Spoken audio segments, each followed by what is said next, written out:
We're joined on the phone today once again by Rock and Roll Hall of Famer Rick Wakeman. He'll be back on the road here for his Even Grumpier Old Rock Star Tour. He was set to play the Pantages Theater in Minneapolis last year. That got postponed. Now it's going to be coming up again on March 4th. Hey, Rick, how you doing today? How are you, sir? I am doing well. Thank you so much for joining me. I appreciate your time. No problem at all, my friend. Well, I know you're back on the road again for the Even Grumpier Old Rock Star Tour. Fingers crossed, yeah. I guess. You got to be extra grumpy having to reschedule all these shows again. Well, that's right. That's why it became the Even Grumpier Old Rock Star Tour, because the shows have been put off, I think, 4 times. But we were determined to do them eventually, and we finally got round to it. We split the tour up into two bits, really. We did the East Coast at the end of last year, and now we've got the West Coast, Midwest, and a few other bits and pieces that we couldn't get in before. I was determined to get them all in somehow. I'd have waited till I was 150 if necessary. And you're coming to Minneapolis, to the Pantages Theater. That show from last November. Now it's going to be March 4th. I'm glad you said that, because I have always argued with loads of people about how you pronounce it, whether it's the Pantages, Pantages. So you've now told me the correct pronunciation. Thank you very much. Yeah, you mentioned having to reschedule so many times. Has the show mostly stayed intact from what you had planned on doing, or have you made some changes here over the last year? There will be a couple of changes, I think, because just to keep me alert and keep the show fresh. Yeah, there'll be a couple of changes.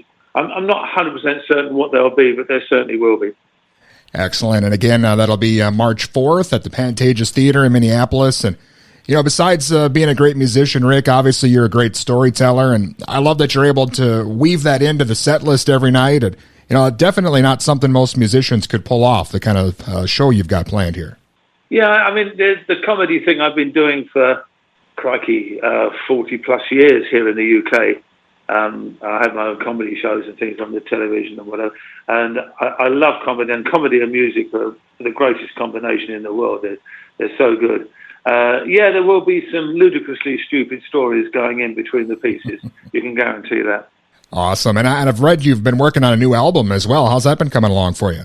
It's been coming on well. Obviously, all the restrictions that keep being thrown at us over here have held things up. But, you know, that's not been a bad thing, because it's enabled me to get a chunk done and then have a month or so where I can just put it to one side and then come back to it and listen to it fresh.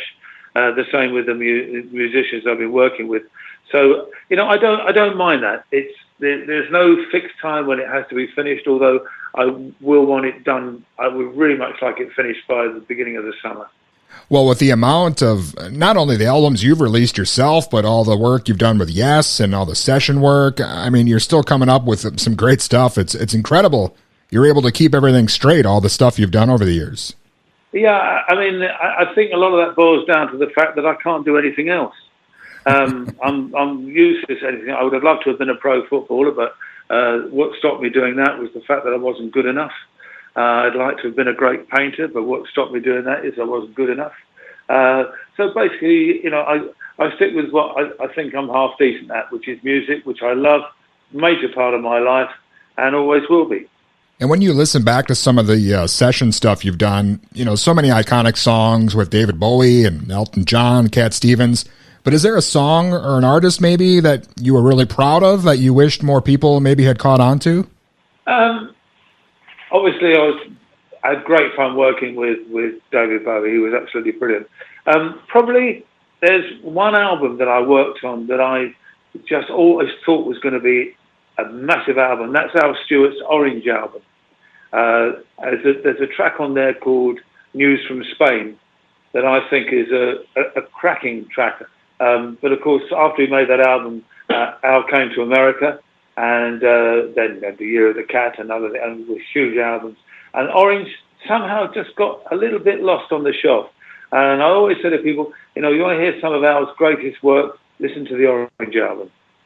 And Rick, last time we spoke, we were talking about your work on Ozzy's Osmosis album, and Then I see that your son has been playing with Ozzy for quite a while too. That's got to be cool that your sons are kind of picking up the legacy here.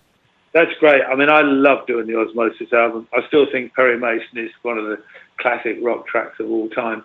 Adam's been playing with Ozzy for over 20 years now, and they get on great. He loves Ozzy to bits and Sharon and all of that, and he really does enjoy working with. Although Ozzy, of course, for the last two plus years, hasn't been out on the road.